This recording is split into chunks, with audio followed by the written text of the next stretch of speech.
So President Tinubu unveils a new investment initiative in the Nigerian health sector, a blueprint that he says is intended to accelerate development there. It's an attempt to renew the health sector and to lay down the foundation to bring healthcare up to scale in Nigeria. One of the key commitments in the compact is to expand health insurance for all and to support universal health coverage. But what are the modalities and methods that will make this health for all concept a reality? How will the government support it and make access to quality health services widely available? Is change in Nigeria's health sector now truly underway, or is this yet another talking shop with promises unfulfilled?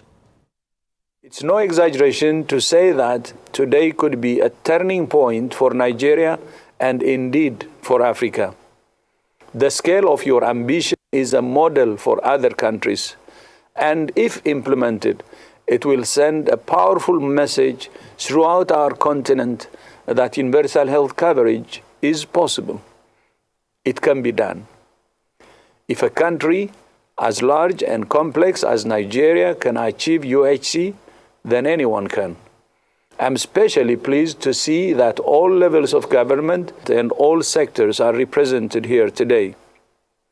Governors, senators, ministers, phase leaders, bilateral and multilateral partners, and civil society.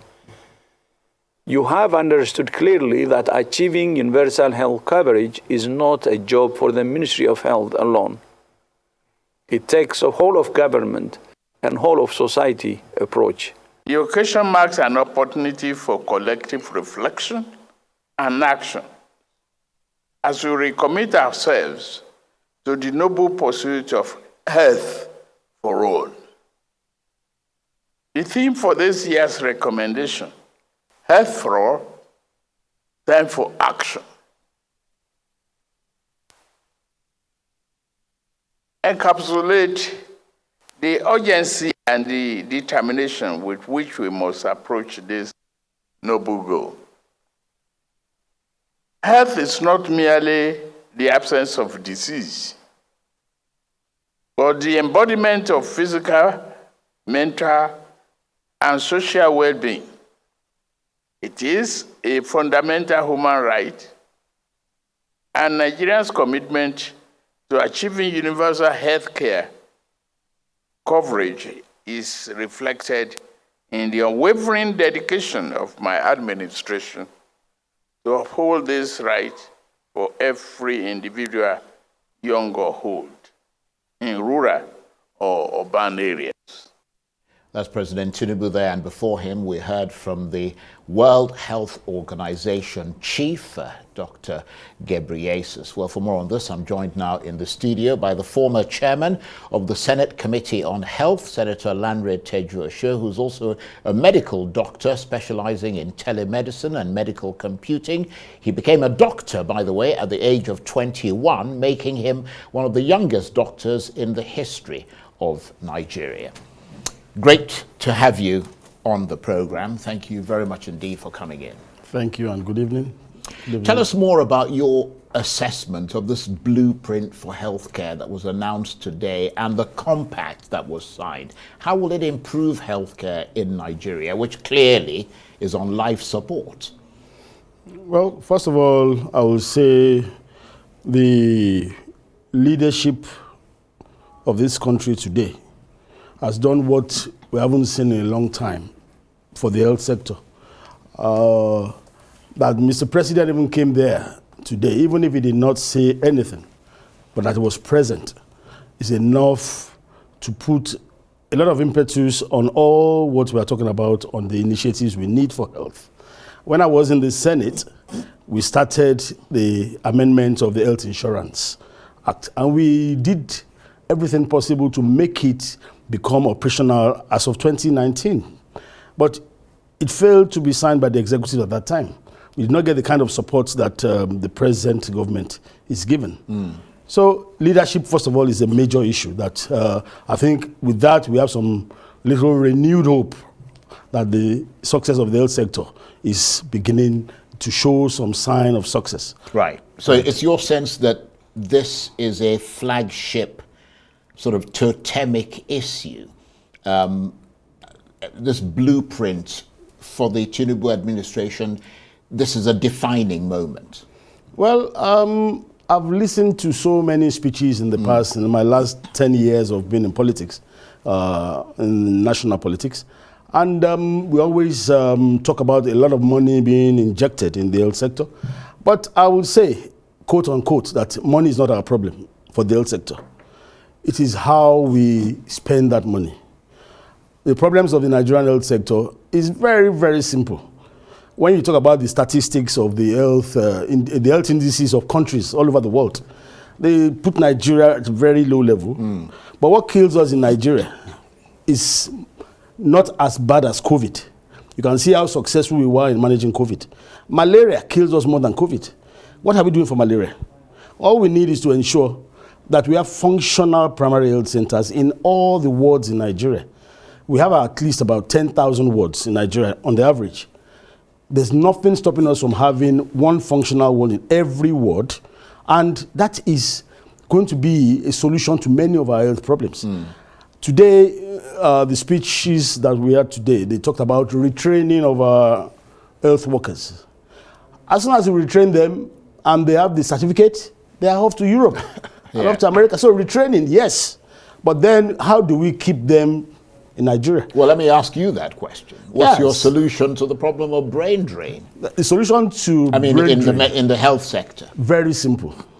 We have to empower, enrich our doctors and our nurses. How do we do that? Now, the Health Insurance Act, the Health Insurance Authority, National Health Insurance Authority, the new act that was signed, this my committee introduced in 2016. But because of political disagreement, they did not approve it. Because what was now approved is just similar to what we wanted to do. They just changed the name from a National Health Insurance Scheme to National Health Insurance Authority. It's just a change of name, but the contents are the same. I'm making it compulsory for every Nigerian to contribute towards the health insurance. So if we have one primary health center functional in every ward, 10,000 wards for purpose of this argument, and we have a doctor that has just qualified from any of our health institutions to be the head of that primary health center.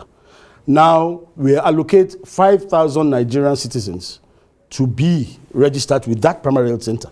So 5,000 times 10,000, we are talking about maybe 5,000 times 10,000, that's about 5 billion, okay?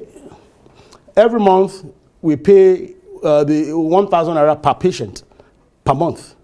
For the first year, the government must bear the brunt of that financing, because Nigerians, they need, or not just Nigerians, people, they need to have confidence in the medical service being offered.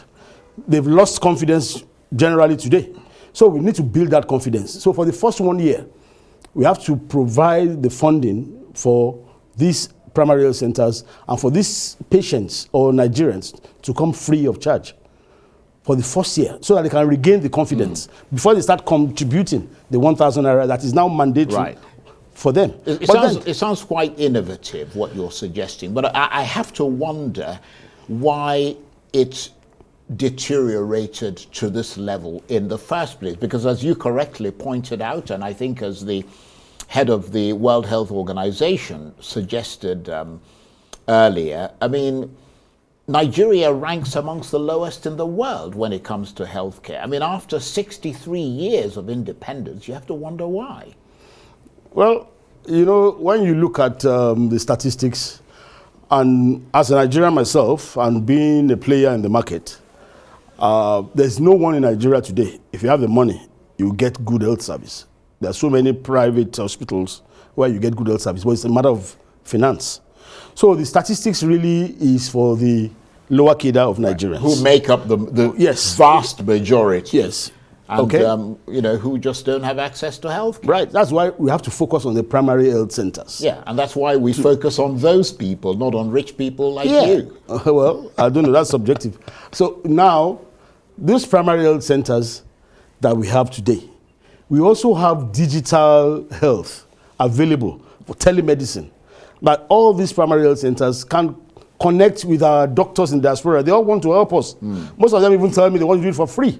So once we have our new doctors just graduating, and we give them access to one primary health center each, and they collect about 5 million naira per month from the health insurance that we have the money. And with that, they will pay the nurses, they will pay for power, they will pay for your water, they will buy generic drugs. They will run the primary health center successfully. We also have a kind of system that we monitor what they are doing, and they know that once they misbehave, they will give it to another doctor. All the doctors from London, they will come back from America I hope to take over. I hope you're in touch with the people who launched this today, because obviously you're a member of the APC. Right. You're also a former chairman of the Senate Committee on Health. Right. You're a well-respected medical doctor. And the ideas that you're suggesting seem to make a lot of sense. But just returning to what happened today, this launch by the president, obviously multi-sectoral collaboration is essential for the development and the strengthening of the healthcare sector. We heard from the World Bank, who were there. They said they're there to support the initiative, but that would be based on accountability. And amazing pledges of of international funding from the UK. I think they said nearly $300 million over 8 years. From the US, $2 to $3 billion over the next 4 years. But the one thing that they kept emphasizing, including the World Bank, the European Union, was accountability. It sounds like they're nervous about giving Nigeria money and about that issue that this country is unfortunately globally associated with, which is corruption. Well, I mean, it's a matter of refocusing where they direct their investment. The problem of Nigerian health sector today is services. All our medical doctors, our nurses, they took away to America, to New York, to London, everywhere. So if they can focus on investing in our personnel, I mean, we have doctors that are working in the United Kingdom.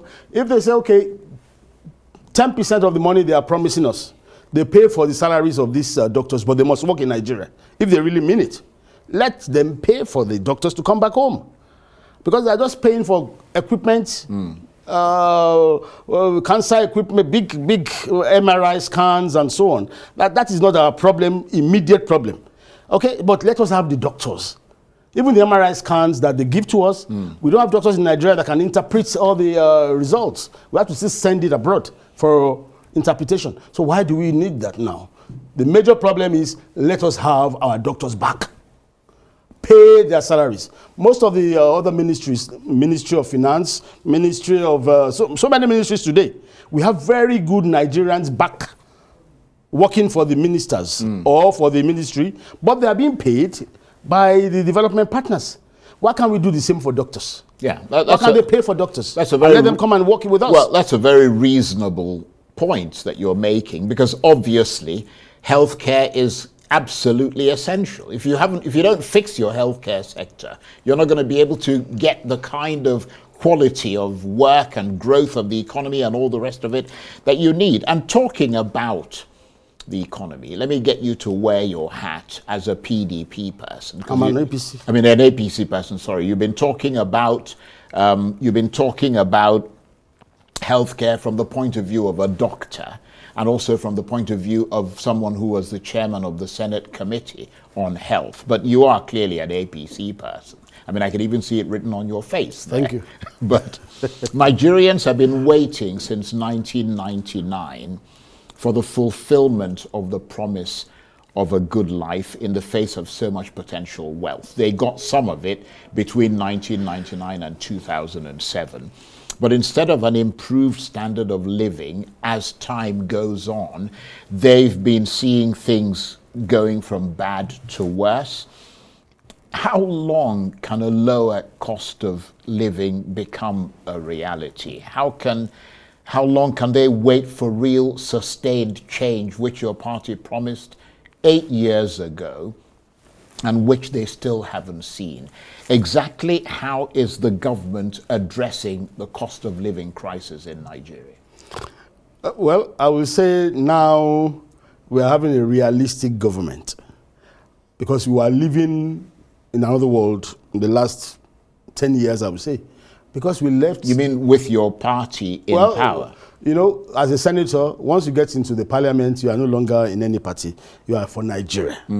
Okay, so as a Nigerian, we have been living in another world. Because you also, I'm sure you go to UK regularly. Do you know what £1 sterling can do for you in London? You cannot eat anything in London with £1, or maybe donuts, or meat pie, or something. You can't have a decent meal with £1.